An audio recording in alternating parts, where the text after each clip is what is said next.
Hello, नमस्कार. मी सोनाली. सर्वांचं मनापासून स्वागत आहे. सर्वांना श्री स्वामी समर्थ. सगळ्या जणी कशा आहात? कालच्या व्हिडिओला दिलेल्या प्रेमासाठी, कमेंटसाठी खूप मनापासून, हृदयातून तुमचे आभारी आहे. रेग्युलरप्रमाणे दिवसाची सुरुवात तर झाली माझी चहापासून.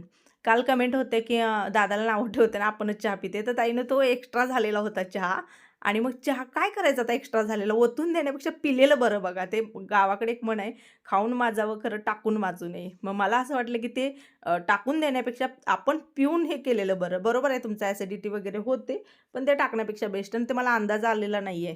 ठेवायचं होतं मी थोडासा म्हणजे अर्धं पाणी अर्धं असं घेऊन ठेवायचं होतं. पण अंदाजे ठेवल्यामुळे एक्स्ट्रा झाल्यामुळे मी पण त्यांच्याबरोबर पिले. पिले ते बरं झालं. नंतर पाणी वगैरे भरून झोपेपर्यंत 2:30 पावणे 3 वाजलेल्या होत्या. त्यामुळे ते चहा पिल्यानंतर थोडीशी तरतरी तर आली. झोप आलेली नाही. कारण दिवसभर तुम्हाला माहीत होतं, की कामाने थकलेले होते. आणि दादा पण काही थांबू शकले नाही आहेत माझ्याबरोबर पाणी भरायला. कारण ते तर पहिलाच वैतागून कंटिन्यूली काम करतात. त्यामुळे ते झोपून घेतलं. मग माझं मी सगळं बाकीचं केलं. असो, आता जो मखाना मी परवा तुम्हाला शेअर केलेला होता, हा नाश्त्यासाठी आधीमधी छोटी-मोठी तुम्हाला भूक लागत असेल, तर हा सगळ्यात बेस्ट ऑप्शन आहे. मखाना हा जरूर खावा. थोडासा महाग आहे, पण थोडं-थोडं खायला काही हरकत नाही. गेल्या वेळेला मी तेलामध्ये केलता. पण यावेळेला तुपामध्ये केला कारण माझं तूप ऑलरेडी संपत आलंय. म्हटलं ती बॉटल आपल्याला म्हणजे धुवून ही करायला पण होते आणि काढणे पण लागते. तर क्रिस्पी राहतो का? ही एक कमेंट होती. हो, क्रिस्पी राहतो. फक्त एक काम करा तुम्ही जास्त क्वांटिटीत करणार असाल, सुरुवातीला मखाना तुपामध्ये, तेलामध्ये नुसता मखाना भाजून घ्या आणि त्याच्यानंतर मग शेंगदाणे जे आहे ते तेलामध्ये, तुपामध्ये तळून घ्या. मग मीठ वगैरे टाका. त्याच्यामध्ये तुम्ही चटणी वगैरे तुम्हाला जसं पाहिजेल तसं तुम्ही करू शकता. असा जरी केला तरी तुम्हाला फराळाला म्हणजे उपवासाला सुद्धा चालून जातं. ते करून थोडंसं मी थंड व्हायला ठेवलं. थंड व्हायला ठेवल्यानंतर कसं म्हणजे असं क्रिस्पीपणा राहतो त्याला. बाकी त्याला व्यवस्थित भाजलं तर काही ते चेंबल्यागत वगैरे होत नाहीत. फक्त तेल जास्त वापरायचं नाहीये. श्रावणगेवडा जो आहे, जो आपण बीन्स म्हणतो ना, तो मी काढला करायला, पण ते असं चेंबटल्यागत होता. आता म्हटलं याला कधी मोडत बसू किंवा कधी चिरत बसू. डायरेक्टली त्याला फूड प्रोसेसरमध्ये ना याच्यामध्ये आपल्याला 3 ते 4 प्रकारचे जे ब्लेड मिळतात. आता उन्हाळी वाळवण सुरू आहे. मला कमेंट भरपूर सारे आल्या, की "बाबा उन्हाळी वाळवण जे आहे ते कर." करेन ताईनं थोडंसं रिलॅक्स दादाचं वगैरे सगळं झालं, की मी करेन. अजून वेळ आहे. आई पण येणार आहे. तुम्हाला जसं मी म्हटलं, की ह्या सगळे सुट्टीला तिकडे गेले, की मी आईला घेऊन येणार आहे. त्यावेळेला मला मदत होईल. कारण मी उन्हाळी वाळवण एवढं जास्त केलेलं नाहीये, की बाबा स्वतंत्र मी करेल आणि मला काय त्याचा अनुभव आहे, नॉलेज आहे आणि ते कसं बनवायचं, कुठं काहीतरी कालवून तिसरंच करून ठेवायचं. मग ते गावी आता मामीने कधी-कधी केलं तर त्यांचं फेल जातं. त्या कापडाला चिटकून बसलेलं असताना ते निघतच नाही. मग ते पाण्यात भिजत घाला वगैरे लई झंझट असते ते उन्हाळी वाळवणाची आणि आपल्याला तर काय गचम पण माहीत नाही. मग कशाला त्यात हात घाला. मला फक्त चिप्स करा येतात बघा. बटाट्याचे चिप्स, केळीचे चिप्स सांगा हे हे मात्र जमणार कोणाच्या मदतीशिवाय. पण ते कुरडया पापडं-बिपडं ते आपल्या डोक्याच्या बाहेरचं आहे.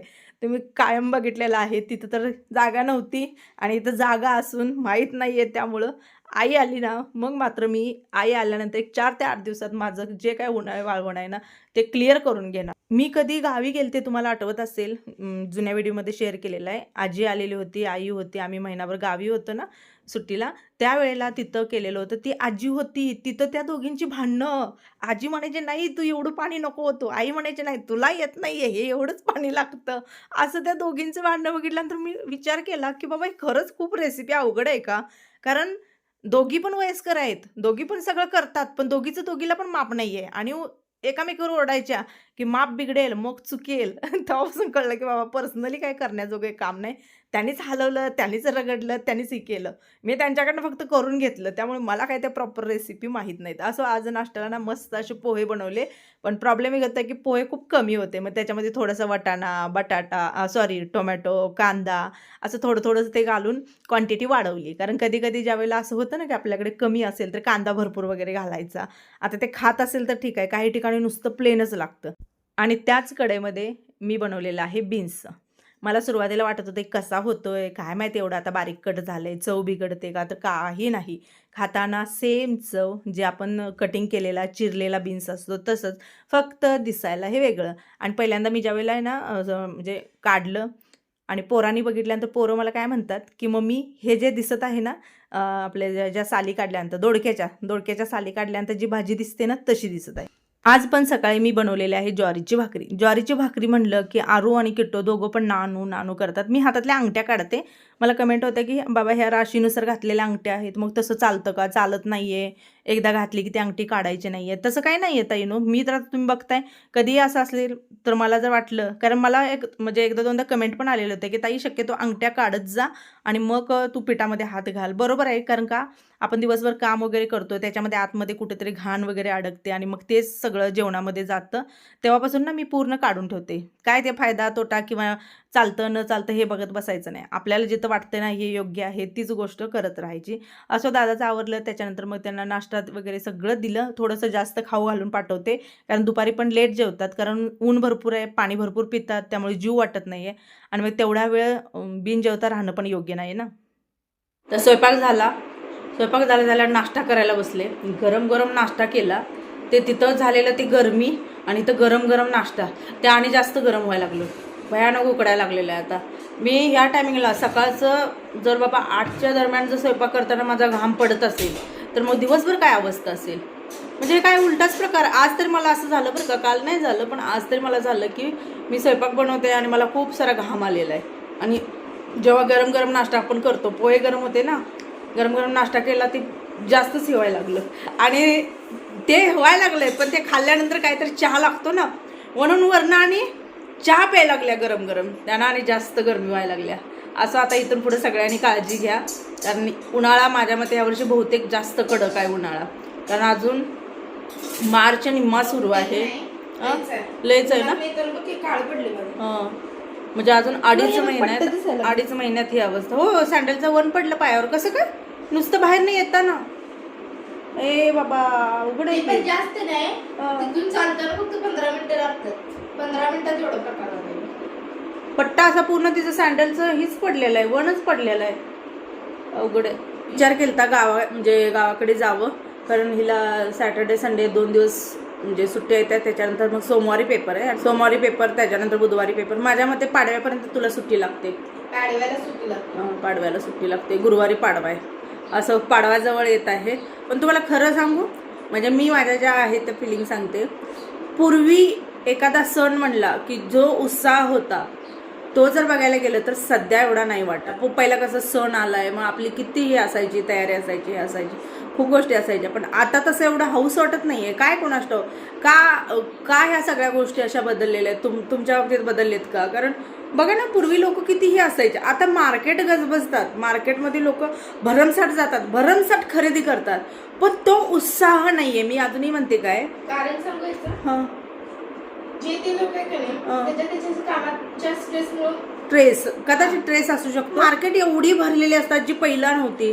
एवढ्या गोष्टी खरेदी केल्या जातात, पण ती एनर्जी, ती ऊर्जा आणि तो उत्साह पहिल्यासारखा लोकांचा दिसून येत नाही. इथं आपलं आलंय, करायचं आहे, दुनिया करते म्हणून करतात असं मला तरी जाणवतं.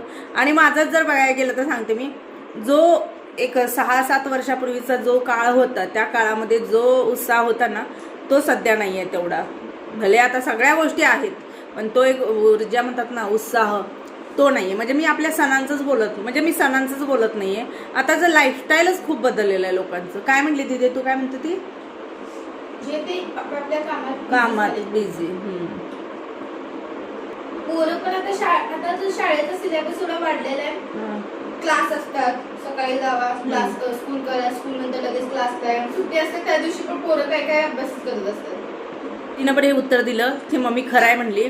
आमचंही तेच झालंय. आम्हाला वाढता सिलेबस, वाढत्या सगळ्या गोष्टी, तो एक प्रेशर शाळेमध्ये, म्हणजे ते सगळं पुन्हा येऊन क्लास करा, पुन्हा डोक्यात असतं हे कंप्लीट करा, ते कंप्लीट करा. म्हणजे आम्हाला सुद्धा म्हणते की त्या गोष्टी एन्जॉय करायला हे मिळत नाहीये. सतत डोक्यात आमच्या पण म्हणते की शाळेचं प्रेशर, अभ्यासाचं प्रेशर, सगळ्या गोष्टी. पहिल्या मुलांची लाईफ कशी होती माहिती, रिलॅक्स होती. सिलेबस कमी होते आणि तेवढा लोड पण नव्हता. आता काय सांगूच नका. म्हणजे एवढं मूल सुद्धा ही नाहीये बघा, हॅपी नाहीये, नुसतं प्रेशर मध्ये लाईफ जगतंय. सवय लागली की प्रेशर वाटत नाही. सवय लागली. चला ताई मग आता नाश्ता केलाय. 8वी पासून सवय, सकाळचं उठा, क्लासला जावा. नाश्ता केलाय, आता पूजा करते. म्हणजे कालची पूजा जी आहे ती काढते. मी काही शेअर केली नाही तुम्हाला वैभवलक्ष्मीची, आणि ते काढून आता देवपूजा वगैरे करायचं आहे. पण थोडंसं असं सकाळी जे नाश्ता केला. मी शक्यतो हेवी एवढा नाश्ता करत नाही, पण आज तो मकाना खाल्ला आहे, ते पोहे, हा चहा ओव्हरलोड झालेला आहे मला. आता पळून काम केलं तर जिरतंय, नाही तर मग पुन्हा दुपारी डुलक्या येते त्या, आणि मला दुपारचं झोपून जमत नाही ताईनं. मी दुपारचं झोप नाही काढू शकत. मी जर दुपारची झोप काढली तर तुम्हाला व्हिडिओच येत नाही आहे. माझं काम सगळं घरातलं उरकून माझं व्हिडिओचं काम दुपारी असतं. 12-1च्या पुढं जे सुरू होतं ते 3, 3:30, 4पर्यंत माझं हे काम असतं. त्यामध्ये मग झोपलं तर मग काय होणार आहे. असं चला, आता आरू येईल, आज शनिवार आहे म्हणल्यानंतर. हा नेमका काय लावून आलाय, हा काय प्रकार म्हणायचं, कशात गेलाय तो, वाळ आहे का काय आहे ग? बाई कशात जाऊन आलाय बघा तो अवतार, बाई कसं झालंय. पॅन्थर, अगं आर्यन आला, आर्यन आर्यन खाऊ द्यायचा, खाऊ खाऊ खाऊ म्हणल्यानं तेवढं बघते. मी जेव्हा इथली लाईट बंद केली ना त्यावेळेला व्यवस्थित येते. नाही असंही असेल तर तुम्हाला असं काळपट थोडंसं दाखवते ना, त्याच्यामुळे दाखवते. हे आणल्यानंतर काल किट्टोची आर्यनची रिएक्शन बघून खूप साऱ्या जणांच्या कमेंट आल्या की ताई बरोबर आहे, आमची पण पोरं असंही म्हणतात. पण खूप छान येत आहे ना. मी आणल्याला काल काढलं. हे काही यूज अँड थ्रो मधलं नाहीये. तुम्हाला दिसताना असं म्हणजे पेपर टाईप वगैरे दिसत असेल, नाहीये. कापड आहे ते. एका ह्याच्यामध्ये आलेत 20 आलेत बघा, इथं दिलेलं आहे त्याने. मायक्रोफायबर मटेरियल आहे, रियुजेबल आहे. किचनमध्ये 2 काढली होती.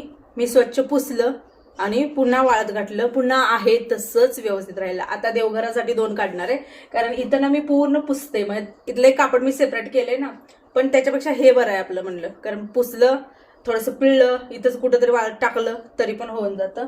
नाहीतर मग इथनं न्या, वरती टाका, ते इतर पहिलंही होतं तेव्हा होत होतं. समयी लावलेली ही, पण पंख्यामुळं राहत नाहीये, कारण ह्या हॉलमध्ये ना कंटिन्युअली फॅन सुरू असते. सगळ्या हॉलमध्येच असतात. फुल भरलं होतं तेल मी सकाळी, तर रात्री माहित नाही कधी संपलं, पण असं एकदा भरून ठेवलं की होऊन जातं, कारण इकडे एवढं पंख्याचं वारं लागत नाहीये.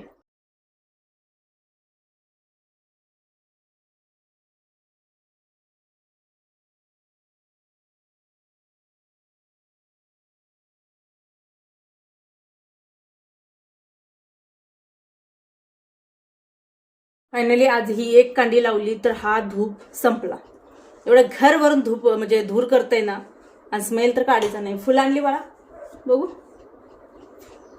एवढीच होती आज फुलं, होतीच. माझा हात म्हणजे त्या मोठ्या फुलांपर्यंत हात पोचला. ती घेऊन गेल्या. आपण एक बुट्टी आणूया का फुलांना, मावशांच्या कमेंट असतात. अजून भरती असणार की चिव, फुलं भरपूर निघतात. बरं आहेत की मग काढाही नाहीत काय, खालची कोण नेली काय? खालती नव्हतीच वाटतं. बेलपत्र तू तोडलाय खरं, कमेंट असतात लेडीजनं तोडू नये म्हणून.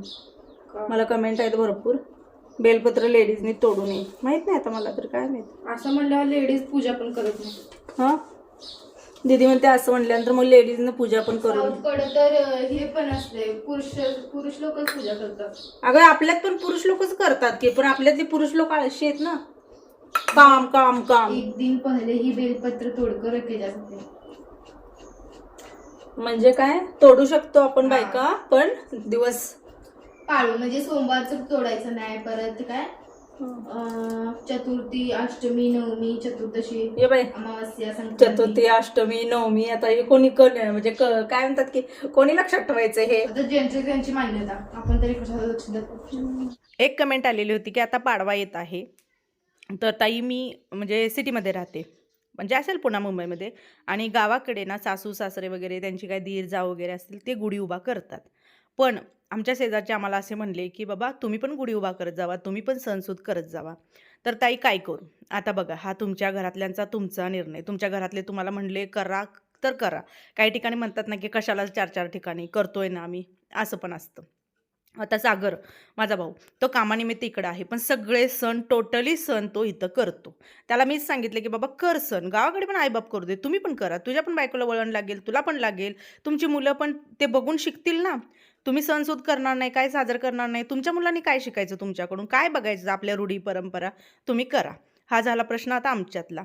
राहिली गोष्ट माझा, तर ही पण अशी कमेंट होते की आम्ही विभक्त राहतो आणि मग मेन घरी केलं जातं, आम्ही विभक्त राहतो त्यामुळे करत नाही. तर हे पण मला मान्य आहे, कारण मी पण जेव्हा विभक्त राहिले, फक्त काय आम्ही राहत होतो, बाकी तर सगळं आम्ही सोडूनच आलेलो.